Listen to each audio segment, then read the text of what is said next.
Welcome to another episode in our series, where we dissect complex technical concepts into easy-to-understand nuggets of knowledge. I'm Ryan Chan, CEO and founder of Upkeep. Today, we're going to debunk a common myth about predictive maintenance and its reliance on sensors. We will explore two unique ways to implement predictive maintenance without the usual sensors, providing a fresh perspective on this topic. So, if you're a maintenance or operations team member looking to optimize your strategies, this video is for you.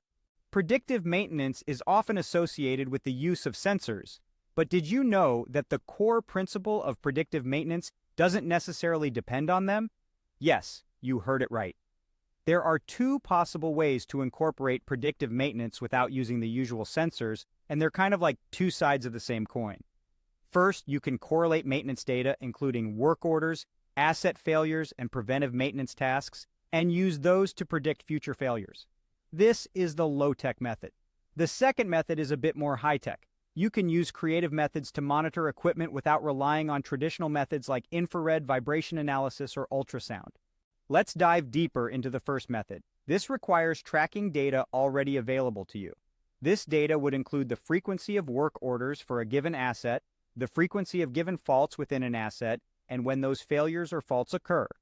You'll need to pay very careful attention to the types of work done on assets and whether certain conditions seem to precipitate a failure. Timeframes may be important here. For instance, your data might suggest that the gasket on your hammer mill tends to fail every 6 months, or that the bearing system on a turbine tends to fail a month after it starts making that one grinding noise. Probably the easiest way to track all this data is with the use of a CMMS.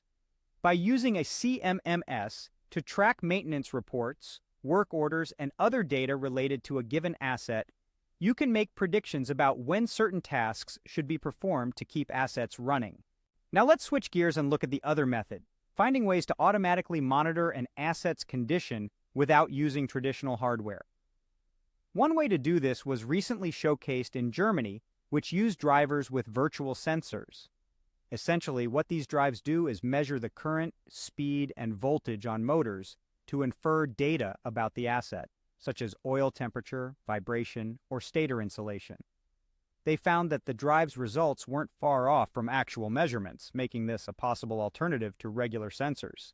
But again, it requires large volumes of data in order to work well.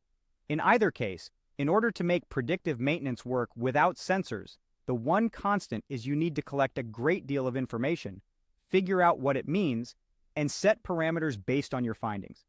So are you ready to incorporate predictive maintenance without sensors? It's a challenge, but with the right approach and tools, it's definitely possible.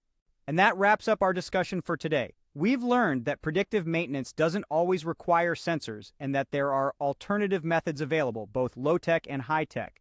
Thank you for watching. If you found this video helpful, don't forget to hit the subscribe button to stay updated on our latest content. For more information, visit us at upkeep.com.